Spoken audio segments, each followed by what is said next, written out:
सरकारी योजनाओं की प्रगति और शांति सुरक्षा को लेकर डीएमएसपी का पीसी। सरकार के द्वारा संचालित तमाम योजनाओं में जिले की प्रगति और जिले भर में शांति और सुरक्षा को लेकर की जा रही पहल को लेकर आज डीएमएसपी ने पीसी कर जानकारी साझा किया है। इस मौके पर डीएम कौशल कुमार ने कहा कि मुख्यमंत्री जन आरोग्य योजना के तहत अब तक कुल 4,22,542 कार्ड बने हैं। विश्वकर्मा योजना के तहत 581 की सूची भेजी गई थी, जिसमें 418 को स्वीकृत किया गया है।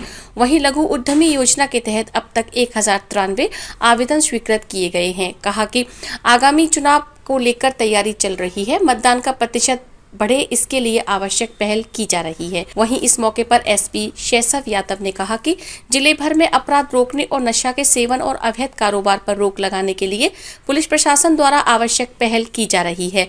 कहा कि अब तक मद्य निषेध के तहत 220 कांड अंकित किए गए हैं, जिसमें 487 गिरफ्तारी की गई है। कहा कि आपराधिक घटनाओं को लेकर अब तक 17 अवैध हथियार जब्त किए गए हैं, 26 कारतूस और 5 खोखा बरामद किए गए हैं। बताया कि वर्ष 24 में अब तक कुल 818 गिरफ्तारी की गई हैं। इस दौरान उन्होंने कहा कि कोसी तटबंध के अंदर आपराधिक घटनाओं और शराब की अवैध कारोबार पर लगाम लगाने के लिए नौआ बाखर में एक पिकेट की स्थापना की गई है, जहां एक अधिकारी की पदस्थापना की गई है, जहां समुचित पुलिस बल के सतह आवश्यक संसाधन भी मुहैया कराया गया है, जिससे तटबंध के अंदर की गतिविधि पर नजर रखी जा रही है। विश्वकर्मा योजना के तहत टोटल जो आवेदन हम लोग स्टेट में भेजे 581 आवेदन भेजे हैं डिस्ट्रिक्ट लेवल से, जिसमें कि 418 आवेदन अप्रूव हो गया है। शेष आवेदन भी जांच की प्रक्रिया में है, इसको हम लोग जल्दी अप्रूव करने का प्रयास करेंगे। आप सभी को पता है कि मुख्यमंत्री लघु उद्यमी योजना इस वित्तीय वर्ष में लागू किया गया था और कुछ दिन पहले प्रोग्राम हुआ था, इसमें कुछ लोगों को लाभ भी दिया गया था। इस वित्तीय वर्ष में इस योजना के तहत सुपौल जिला में 1093 लोगों को स्वीकृति मिली है और इन सभी को इस योजना के तहत 2 लाख रुपए का लाभ दिया जाएगा और प्रथम किस्त में 50,000 दिया जाता है। तो कुछ लोगों को मिला है और ये कार्रवाई चल रही है। हम लोग प्रयास करेंगे कि सभी को जल्द से जल्द इसका लाभ मिले और इसका भी आप लोग अच्छे से प्रयास करें ताकि मैक्सिमम लोग इसमें इस पोर्टल पर अप्लाई करके इस योजना का लाभ। इसका लाभ सर कौन कौन ले सकते हैं इस योजना का? इसमें जो कास्ट सर्वे के तहत जो आर्थिक रूप से कमजोर लोग थे, जो चिन्हित हुए थे, उसमें से इसको लोग अप्लाई करके पोर्टल पे इसका लाभ लेते हैं। इलेक्शन की बात है तो इसमें हम लोग लोकसभा चुनाव 2019 में 57.7 से नीचे वाले जो VTR वाले मतदान केंद्र थे वो 177 हैं। इन सभी मतदान केंद्रों पे हम लोगों ने माइक्रो लेवल पे स्वीप स्ट्रैटेजी अपनाया है, इसमें कि हाउस टू हाउस जाके हमारी जीविका ICDS की कर्मी और विकास में जाएंगे और वोटर्स को मोटिवेट करेंगे ताकि इन सभी मतदान केंद्रों पे जहाँ पे ट्रेडिशनली कम मतदान प्रतिशत रहा है वहाँ पे इस बार मतदान प्रतिशत को बढ़ाया जा सके। अभी तक टोटल 112 लोगों के खिलाफ CCA 3 का प्रस्ताव आया था, जिसमें कि 76 लोगों को जिला बदल किया गया है, थाना बदल किया गया है। शेष 36 वादों पर भी सुनवाई चल रही है, जिसका भी निष्पादन बहुत जल्द किया जाएगा। हम लोग और प्रस्ताव का देने के लिए थाना अध्यक्ष को लोगों को बोले हैं और ज़्यादा लोगों को बाउंड डाउन करने के लिए कहा गया है ताकि कैंप कोड के माध्यम से, ताकि असामयिक तत्वों को दबिश बनाया जा सके और पंचायत लोकसभा चुनाव हम लोग का शांतिपूर्ण और अच्छे तरीके से। Thank you.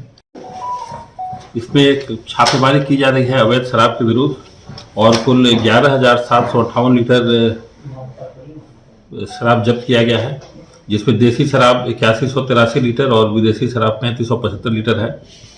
अभी तक कुल मद्य निषेध कांडों के तहत 220 लोगों की गिरफ्तारी हुई है, 220 कांड दर्ज किए गए हैं और गिरफ्तारी शराब के सेवन और कारोबार करने वाले में 487 है। अवैध मादक पदार्थ का सीजर 231 किलोग्राम है। अवैध हथियार 17 जब्त किए गए हैं, 26 कारतूस और 5 खोखा। वर्ष 2024 में कुल 818 गिरफ्तारी है। इसके अलावा चेक पोस्ट जो भारत नेपाल सीमा पर है और विभिन्न जिलों से बॉर्डरिंग है, मधुबनी, अररिया, मधेपुरा, सहरसा, सभी चेक पोस्ट अभी चालू कर दिए गए हैं और वहाँ पर भी वाहन जांच, सीजर इत्यादि की कार्रवाई की जा रही है। इसके अलावा एरिया डोमिनेशन के लिए ITBP की एक कंपनी है, जिसको हम लोग रोस्टर बना करके विभिन्न थानों में बांट के एरिया डोमिनेशन करवा रहे हैं। उन लोगों को पूरा लिस्ट सौंप दिया गया है, वारंटी का सूची दे दिया गया है जो हॉटस्पॉट है शराब का उसका सूची दे दिया गया है, जो अपराध का हॉटस्पॉट है वो सूची दे दी गई है। इसके अलावा जो सेंसिटिव बूथ है सब जगह SHO स्वयं और SDPO भी इस लेड को, इस छापेमारी को लीड कर रहे हैं। इस तरह से हम लोग की तैयारी भी चल रही है। सर, तटबंध के अंदर बहुत ही टफ होता है चुनाव की व्यवस्था करना, लॉ एंड ऑर्डर का चुनाव को लेके, उसके लिए सर प्रशासन किस तरह से तैयार है? तटबंध के लिए हम लोगों ने पहले से ही एक पिकेट बनाया है नौवा बाकर में, जिसके लिए अतिरिक्त बल दे दिया गया है। 2 महीना पहले ये शुरू हो गई है और नौवा बाकर में वहाँ पर शुरू करके उसको सभी संसाधन से लैस कर दिया गया है।